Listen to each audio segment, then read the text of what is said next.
All right, chat, what'd you think? Hey, what'd you guys think? First off, not a better fight scene than the Phantom Menace. I know they were trying to tout this. I feel like every Star Wars project has something like that where they, like, remember with The Last Jedi, was like, this is going to be a bigger reveal than I am your father. Like, oh, wow. It's going to be nothing. No, literally, that was it. Kylo Ren said that Rey is nothing, a nobody. And then she's a Palpatine, and then she's a this and that, or she was supposed to be a Kenobi, whatever.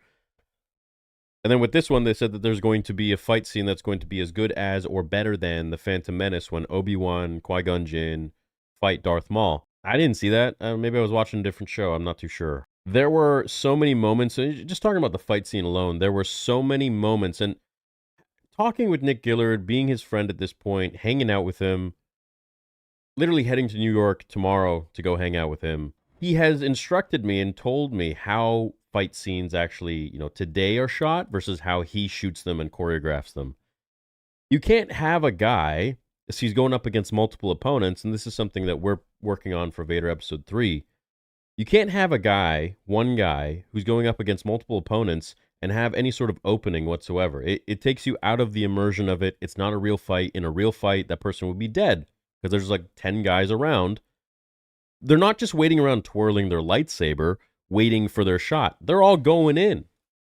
Right? They're going for the legs, they're going for the head or whatever. And that's why it worked so well with Darth Maul, because he had two, and there's not a single moment where there's an opening. And if there is any opening, it's after Maul has hit someone and knocked them out a little bit, where they have to like take a few seconds to regain.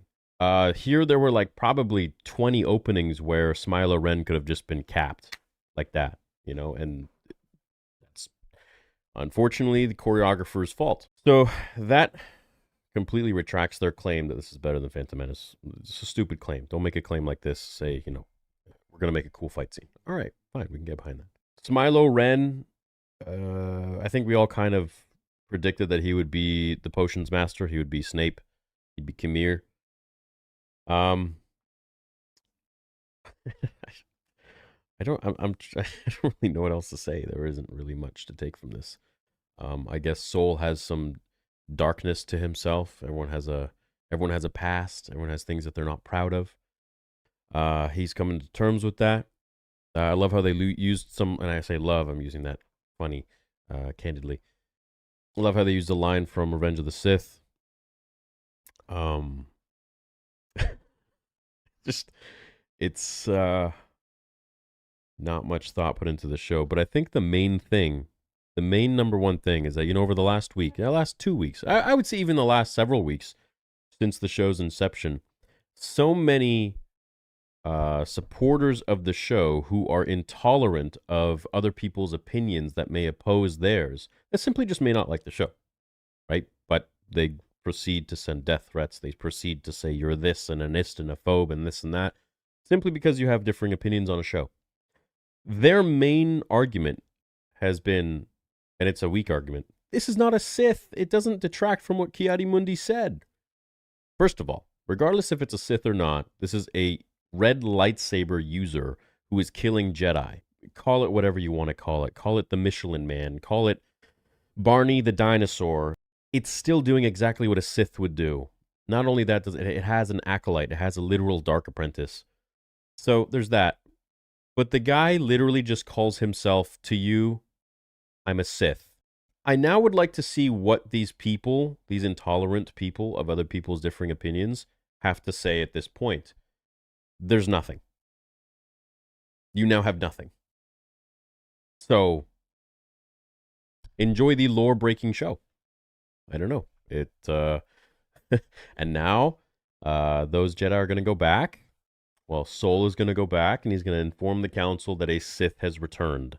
Unless somehow miraculously he dies as well, which I don't see happening. So there you go. You have a show that now has broken the lore. 1,000 years of peace for the Jedi, as Ki-Adi-Mundi has said. You now not only have Sith that have died, you now not only have Ki-Adi-Mundi that is corroborated with this story, you now have an actual red lightsaber Jedi killer who notifies himself as a Sith to a Jedi Master who will now go back and inform someone that the Sith have returned.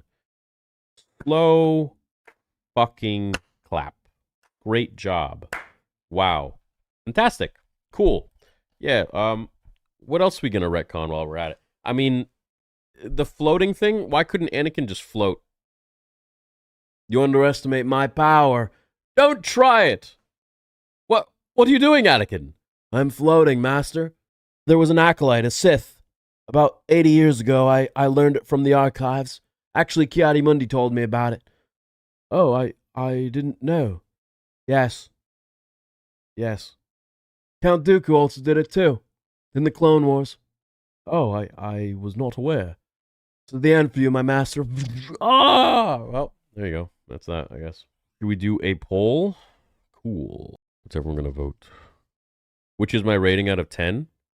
Like a 3? 4?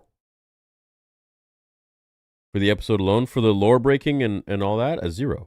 Yeah, of course, 0. Just about 14,000 people in the chat. How you guys doing? What did you all think? You know, you can write your vote in the chat, write it in the poll itself. Okay, yeah, most people are... You guys are just haters. You guys are a lot of ists and phobes here. I'm ashamed. How dare you? How dare you not gobbledygook this and eat it up and beg for more? Oh, just, I don't... can't wait to go watch it again so I can do the breakdown. Yikes. Damn. The Sith have been extinct for 1,000 years? Yeah. Yeah, I'm really curious to see what the argument's going to be now. That's going to be... all they had, funny enough, ironic, a thread. They had a thread to hang off of. It's not a Sith, it could be a dark Jedi. Well, what are you going to say now? It's literally a Sith. Literally tells him he's a Sith.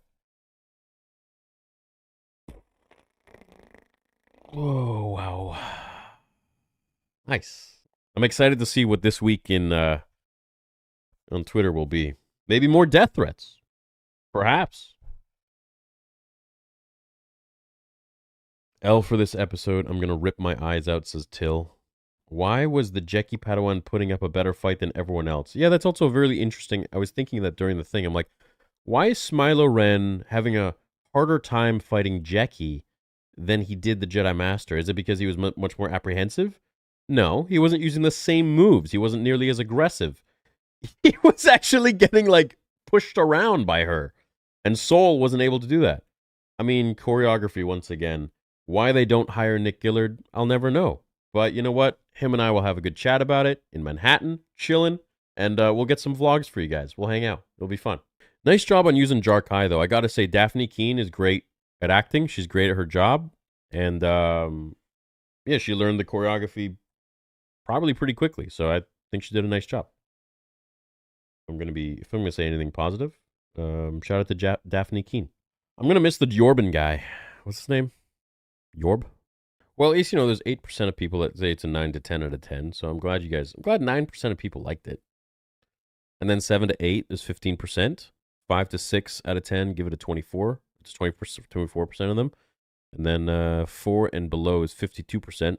We call those the ists and phobes category. So, you know, we don't count their vote. Those are bots.